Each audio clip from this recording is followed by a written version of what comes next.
le président Biya, c'est lui qui doit partir. Tout ça, c'est le président Biya doit partir. But he seems to be speaking your Et language. je voudrais donc pour cela, je voudrais donc m'adresser de façon directe à l'opinion camerounaise, notamment les administrateurs là, ceux du commandement. Vous avez les 10 gouverneurs qui sont à la retraite qui sont là. Les 10 gouverneurs. Je ne sais pas combien de préfets sont à la retraite, mais sont là. Donc l'autorité administrative, elle est corrompue jusqu'aux chaussettes. Elle est là pour faire le job. Je n'ai pas entendu ça dans les lettres les notes de Chiroma. Je n'ai pas vu ça dans la note de Bello, parce qu'il y a 6 points dans la note de Bello. Et la corruption dont il parle dans le point 4 Bello, par exemple, qui l'a amené la corruption? C'est les politiques. Et c'est eux qui ont accompagné cette politique pendant plus de 27 ans. Et du coup, on se rend compte que le pays, les gens sont corrompus. Alors, donc, je voudrais m'adresser, moi, personnellement, je voudrais m'adresser aux magistrats. Parce que c'est eux qui vont dire le droit pour dire, voilà, c'est elle qui a gagné. Je voudrais que ces gens-là, que j'apprécie, qui sont bien formés, ne se mêlent pas de la politique. Les hommes en tenue, notamment la police, la gendarmerie, l'armée, qu'ils s'occupent de leur travail, qu'ils nous laissent faire la politique, qu'ils ne se mêlent pas. L'armée, la police, ils ont déjà trop souffert de la corruption parce que c'est eux qui sont en train de mourir, que ce soit à Bakassi ou dans le Nozo ou dans les zones rouges, là, avec Boko Haram. C'est parce que les décisions ont été très mal ficelées, très mal orientées, et l'argent qu'on doit leur donner ne suit même pas. L'argent ne suit pas parce qu'il faut vraiment faire un cirque terrible pour sortir de l'argent affecté à tel. Donc il y a des retards d'engagement. Et c'est eux qui sont et qui en meurent. Il faut qu'ils laissent la politique jouer. Et que ces corrompus-là, à la fin qu'on les juge, ils ont fait trop de tort au Cameroun, trop de tort. Des gens sont morts comme ça, gratuitement. Et l'administration, c'est les hommes qui la pensent. Ce n'est pas du prêt-à-porter, ce n'est pas dans les boutiques qu'on va prendre les trucs pour dire que voilà notre administration. C'est des hommes qui s'asseyent, qui la pensent. Quand ceux-là seront partis, on s'asseyera, on trouvera des solutions à nos problèmes. Mais, de grâce, que ces gens-là ne se mêlent pas de la politique. Qu'on trouve un moyen, que ce soit avec Kamto, les nouveaux venus dans l'opposition, Bello, Chiroma et tout ce monde, qu'on s'asseye, qu'on trouve comment faire partie. Donc, voilà, moi ça me plairait. Comment faire partie dans les 10 gouverneurs. Ça m'intéresse. Mais, alors dire que... Vous venez de vous adresser aux autorités camerounaises, parmi lesquelles les magistrats. Jusqu'ici, Elections Cameroun n'a pas encore publié la liste électorale nationale. Le mouvement pour la renaissance du Cameroun a d'ailleurs saisi le Conseil constitutionnel qui s'est déclaré incompétent. La Cour d'appel du centre également s'est déclarée incompétente. Vous, en tant que leader politique qui veut l'alternance, que pensez-vous de la violation de la loi électorale et le refus de la justice de dire le droit? Non, ça c'est des délits, je dirais des délits mineurs. À mon sens, c'est des délits mineurs. Les vrais problèmes sont dans les laboratoires des sous-préfets, du corps administratif, c'est là-bas. Et vous avez vu comment l'inquiétude générale dans le camp du régime a poussé le MINAT à Tanganyika à convoquer les chefs traditionnels au vu aussi de tout le monde pour qu'ils signent un engagement. Que eux, ils sont avec le régime, avec Biya. Ils vont supporter Biya et tout. Ça, c'est des choses qu'on doit s'asseoir, étudier et apporter des réactions immédiates avant les élections. C'est pour ça que l'arrivée donc dans l'opposition véritable, si ça s'avère comme ça, cela, de Bello ou de Chiroma, moi ça m'intéresse parce qu'ils connaissent ces choses-là. Ils connaissent ces gens. Ils les connaissent bien. Donc, Et essayons de les mettre à l'épreuve. C'est bien beau de dire, ok, ils sont corrompus et tout ça. Bon, oui, mais non. Ils ont quelque chose à apporter. Si jamais ils vous déçoivent, ou ils déçoivent le peuple camerounais, On avancera quand même. Sans eux. On avancera. Kamto est là, non? Kamto est là.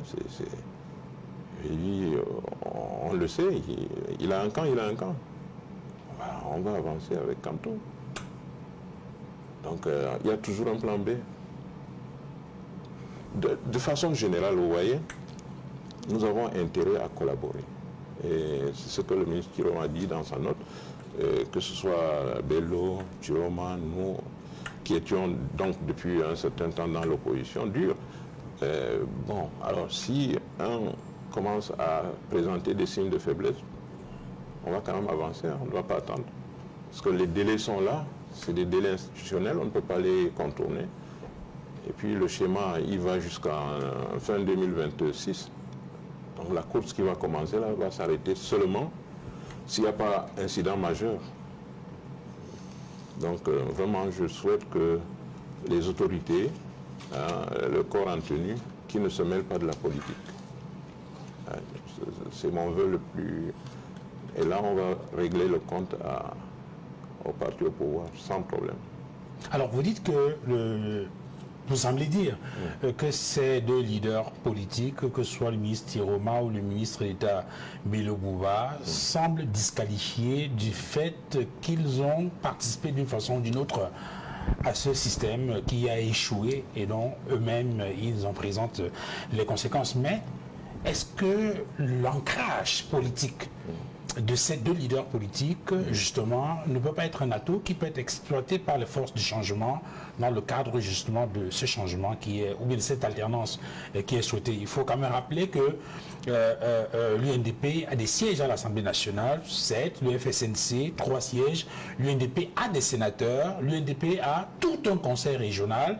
Est-ce que ce ne sont pas des éléments qu'il faut prendre en compte, n'est-ce pas, dans ce projet d'alternance? Oui, c'est des éléments visuels, issu d'un contrat, d'un précédent contrat. Maintenant, il y a un nouveau contrat qui va donc se faire voir, ou le non-contrat d'ailleurs. Et à partir de là, donc, on ne peut plus jurer de ce qu'on avait. C'est sur cet angle-là qu'il faut viser donc les objectifs.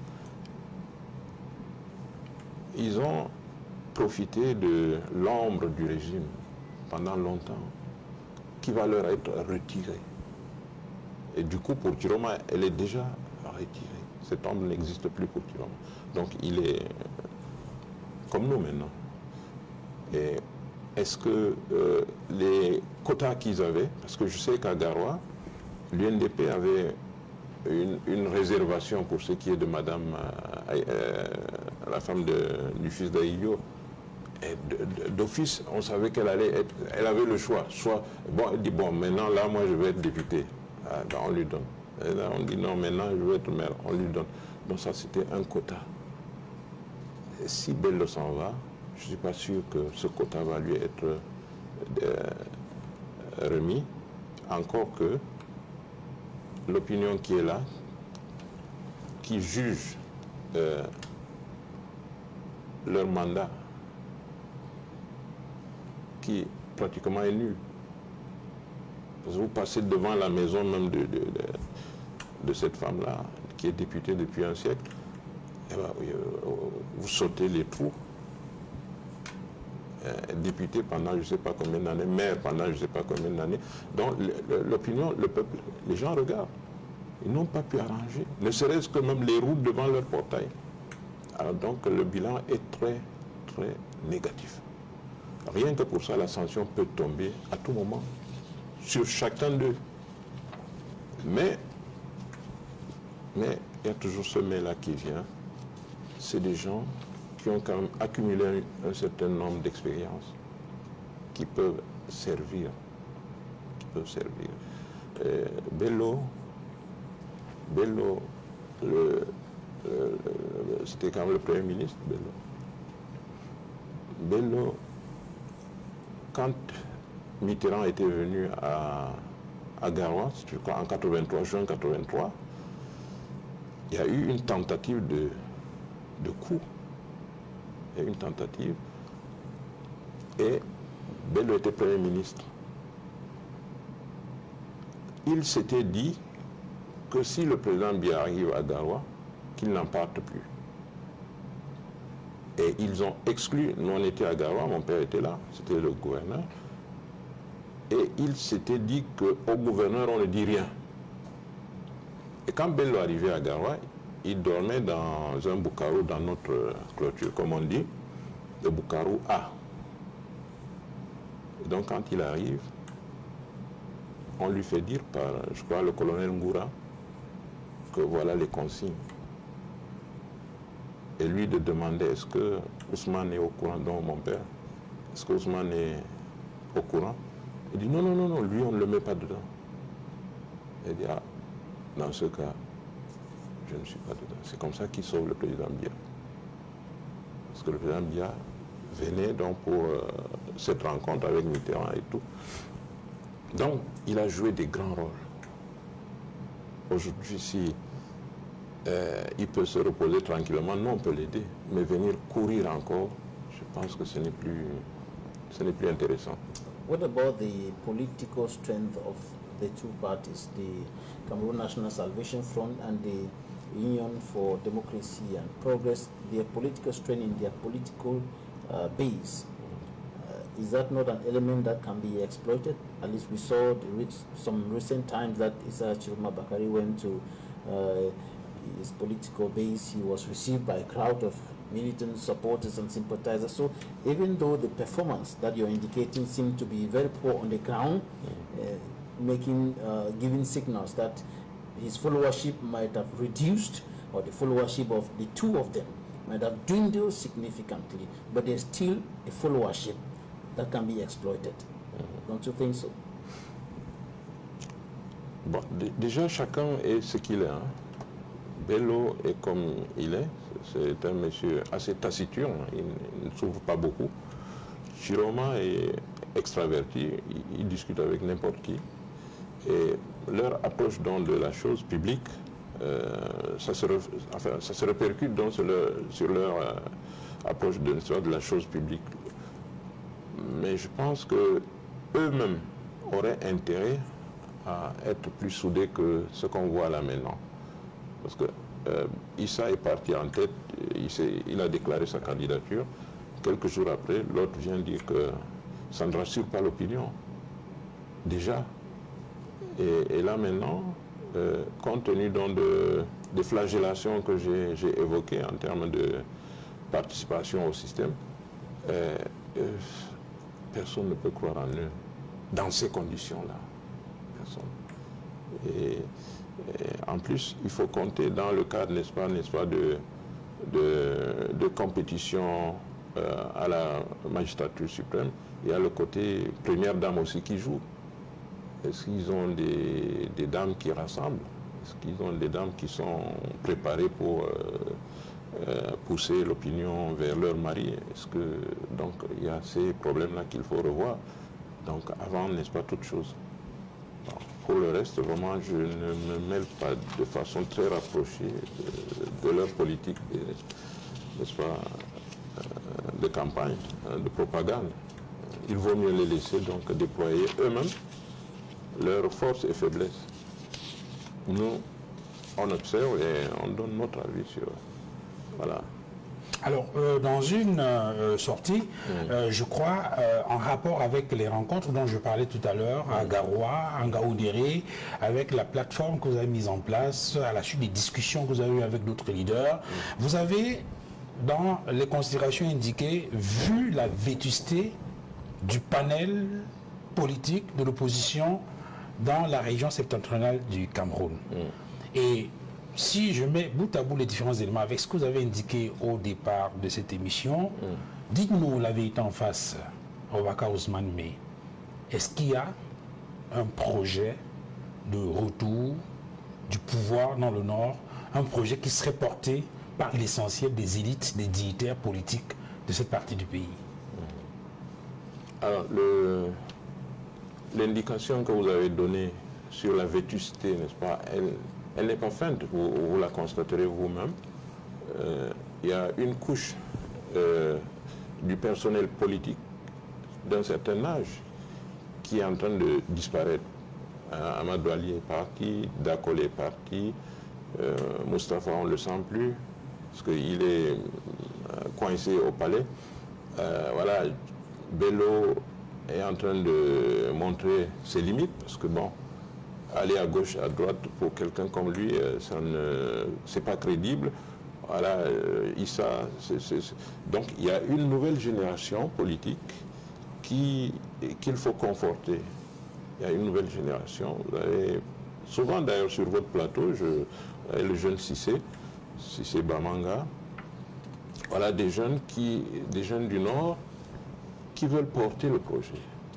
Des jeunes du Nord qui ont à dire et qui sont connectés aux réalités, mais que personne ne veut laisser passer. Et vous avez en face des gens qui, en réalité, n'ont plus rien à donner, mais qui sont là, qui refusent de partir. Parce qu'ils disent qui est plus vieux que qui. Alors, le président Biya a 93 ans, 43 ans au pouvoir, en termes de présidence, avec Premier ministre et tout ça. Et les jeunes, on en a assez. Il y en a assez. Bon, alors, comment on fait? C'est ça donc la réalité du problème. On ne peut pas les exposer pour le moment parce qu'ils doivent vivre, ils doivent manger. Et on est obligé d'éviter le scénario de 92 où le président Bello est arrivé, tout le monde est sorti, on dit ok, nous c'est Bello, l'UNDP, et puis après tout le monde s'est cassé la figure. Les gens sont tombés en faillite, il y a eu des gens qu'on a arrêtés, alors qu'on n'a pas réglé nos problèmes. On n'a pas réglé le problème du 6 avril. Les corps n'ont jamais été remis. Les gars qu'on a tués en Fou, en Balmayo, les corps n'ont pas été remis. On a le cas de Guérandi qui est encore, comment dire ça? On n'a pas encore discuté où il est. Et vous voulez qu'on expose encore ces jeunes-là? Donc, nous avons la conscience assez chargée et nous essayons d'éviter au maximum les clashs. C'est pour ça que je vous dis, vous avez par exemple le MRC qui a décidé d'aller au four et ça fait les casses que vous voyez. Nous, avec les difficultés que nous avons, avec le pays, l'arrière-pays qui est complètement abandonné, s'ils peuvent avoir 50 francs pour envoyer aux vieilles mamans là-bas pour manger, on les couvre d'abord. Mais il y aura un appel pour leur dire c'est bon, l'heure est venue, sortez. Et parmi les jeunes que vous avez évoqués, il y a Guibaï Gatama, et qui dans une publication récente sur Facebook indique que les nordistes sont soudés aujourd'hui plus que jamais. Selon lui, les questions ethniques et religieuses n'ébranleront pas la cohésion des nordistes. Que répondez-vous face à ce discours? Ça sera très difficile de d'ébranler, parce qu'en fait, c'est pas l'homme que vous voyez, c'est l'âme du Nord qui est en danger. Et cette âme-là, nous la partageons tous. Et c'est elle qui nous fait tenir, c'est elle qui nous fait donc, si vous voulez, traverser dans ces rivières. C'est grâce à cette âme-là. Et personne ne peut nous l'enlever, c'est pas possible. C'est comme ça qu'on est. Vous voulez qu'on l'abandonne à qui? On va porter la croix jusqu'au bout. Et ce que Guibaï dit, il a juste dit ce que tout le monde pense. Et il faut d'ailleurs le féliciter parce que Guibaï a pris beaucoup de coups aussi.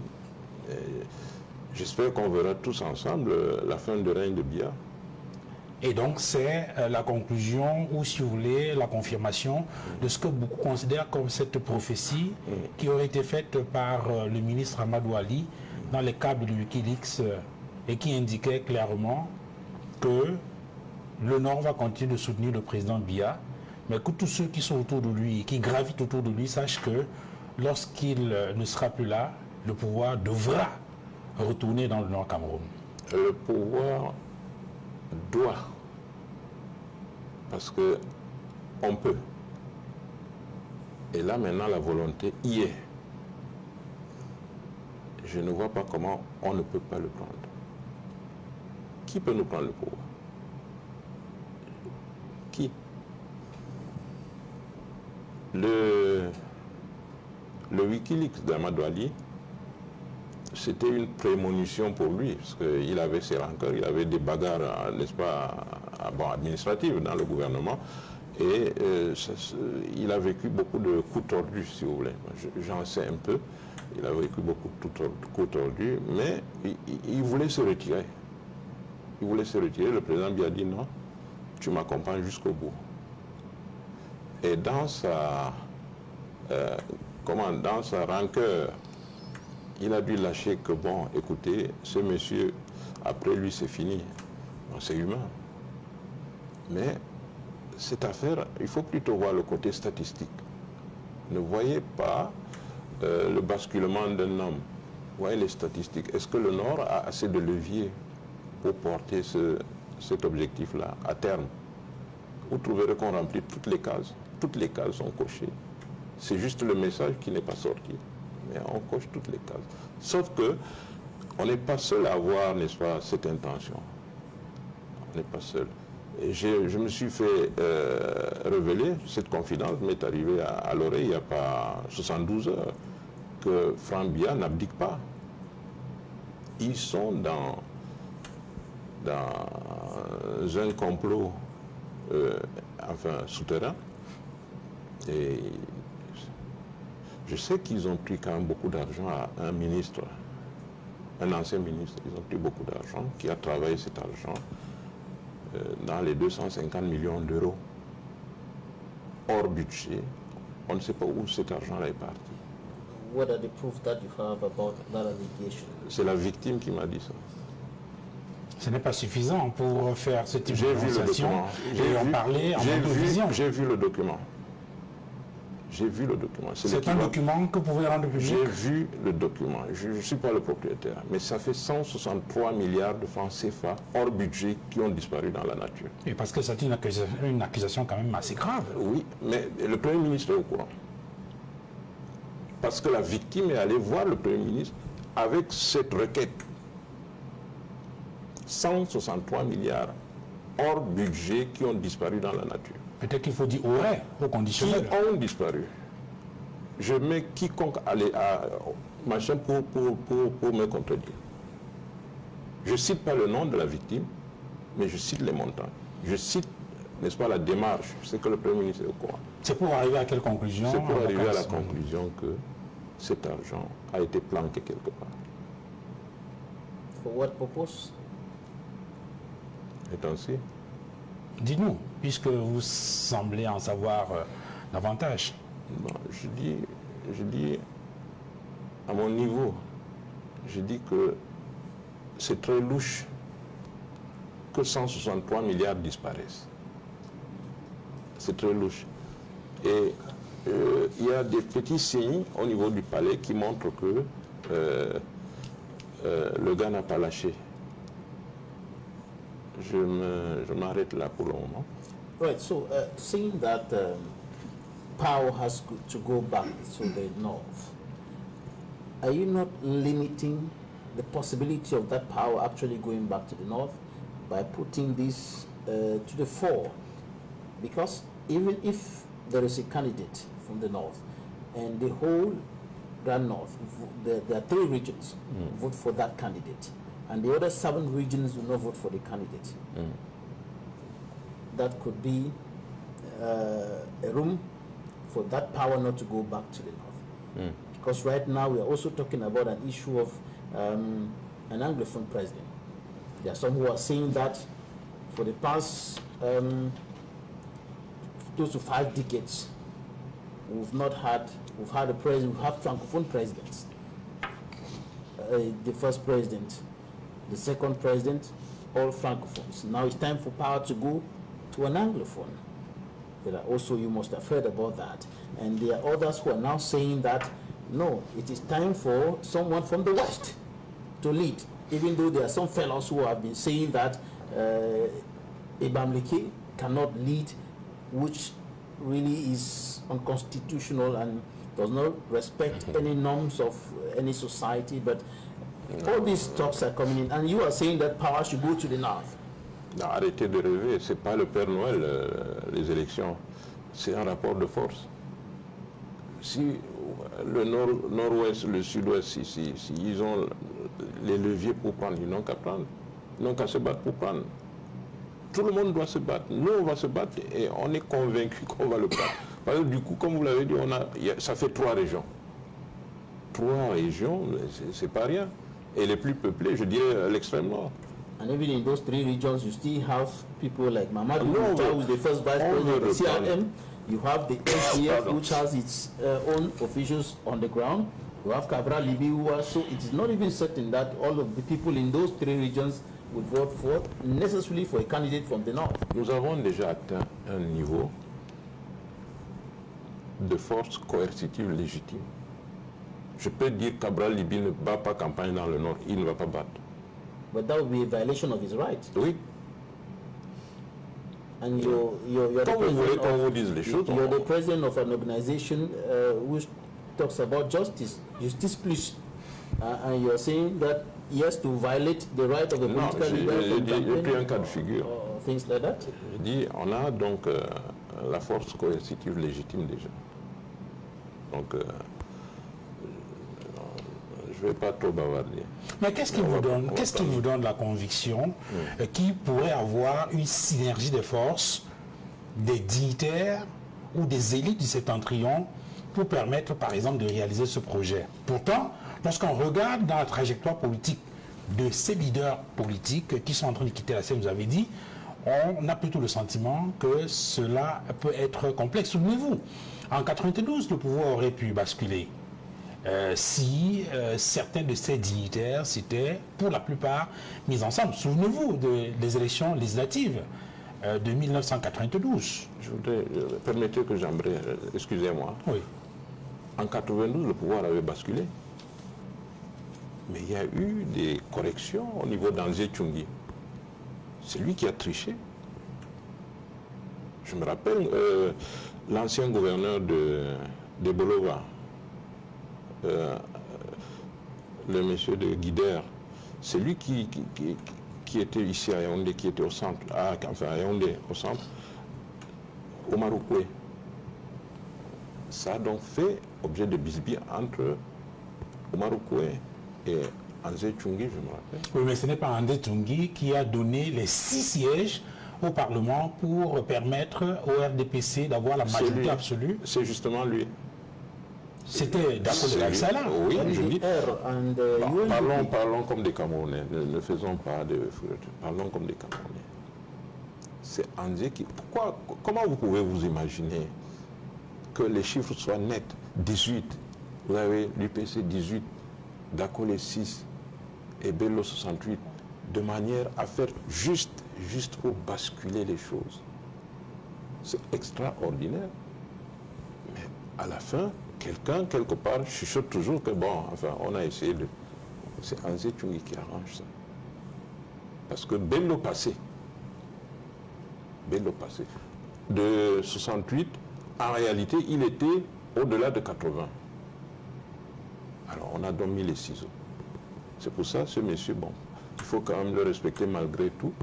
Sauf qu'à un moment donné, l'État, c'est quand même l'État. Il fallait donc survivre. Mais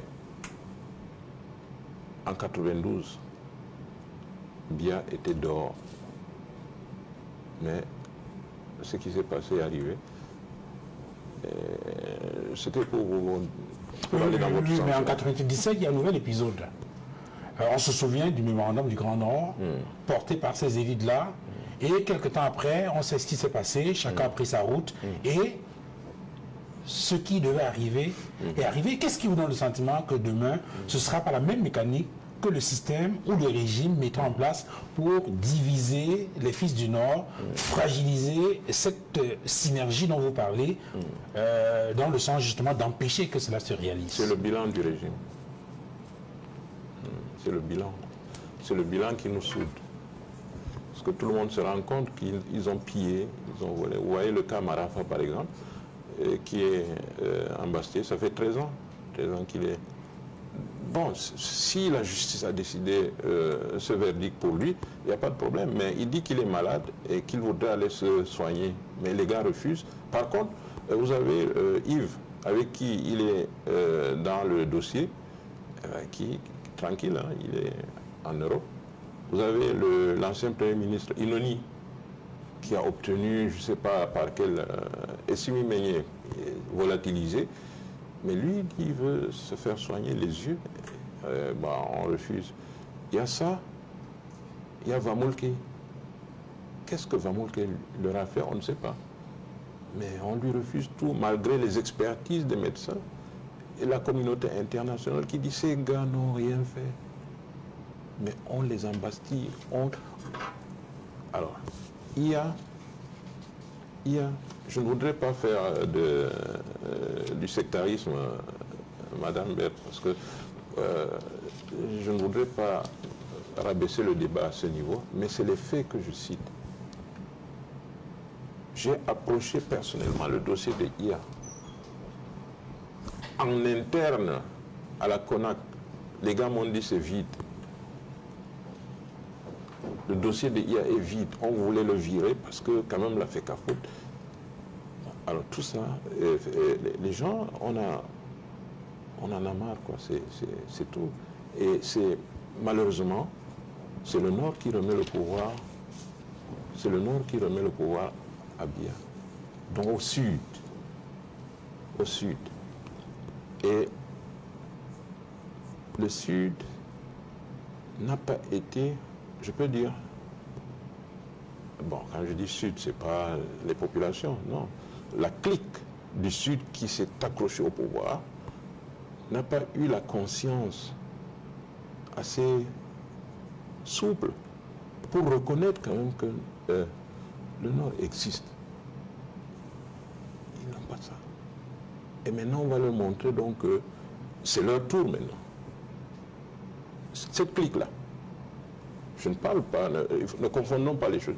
La clique qui est au pouvoir, qui gère donc ces crises de la manière qu'elle gère, c'est-à-dire la crise chez les Onozo, la crise chez nous, les vols, les pillages, c'est ça. Maintenant, on va les affronter donc, comme je disais tantôt. Alors, avant la dernière question de Julien Berthe Bissay, je voudrais vous rappeler, Aboubakar Ousmane Mey, dans une émission La Vérité en face, ici sur Equinox Télévision, c'était le 10 octobre 2021, au sujet justement des clans qui s'affrontent dans la perspective de l'après-Biya. Vous aviez indiqué que le moment venu, vous allez mettre du nucléaire dans vos 2 réacteurs. Aujourd'hui, avec l'actualité qui se précise, avec ces leaders, ces dignitaires politiques du Nord qui quittent la barque, on y est? Non, ça c'est des scouts qui partent.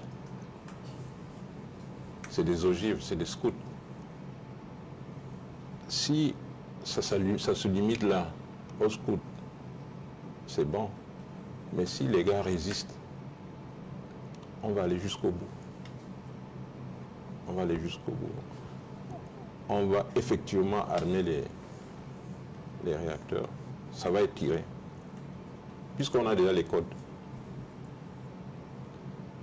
Are you announcing possibility of chaos should the current regime is maintained in power? Tout est sur la table.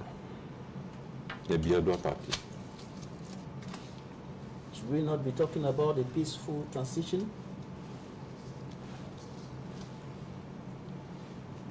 Il n'y a rien à ajouter. Tout est sur la table. El Hadji Aboubakar, nous sommes à 4 mois de l'élection présidentielle. Quel est le message que vous envoyez ce soir aux millions de Camerounais? Non, les Camerounais n'ont rien à voir dans tout ça. Ils ont été tellement résilients, patients, endurants. C'est à la famille du président Biya que je m'adresse. Aidez-le à partir. Aidez-le à quitter le pouvoir. Aidez-le dans la dignité humaine. Soyez... Parce que ce monsieur a déjà tout donné, il ne peut pas donner davantage. Et je prie les hommes en tenue de ne pas se mêler de la politique. Je prie comment on les appelle, les administrateurs, là, les gouverneurs et tout ce monde-là, au moment de nous laisser tranquilles, qui laisse les politiciens travailler, qui laisse l'administration, qu'eux-mêmes aillent en retraite. Parce qu'après, on fera moi je dis, on fera des audits. Tous ces retraités qui refusent de partir là, ils vont reverser ce qu'ils ont pris. Hein. Parce que quelqu'un est là, ça fait 10 ans, il est à la retraite, mais il ne part pas.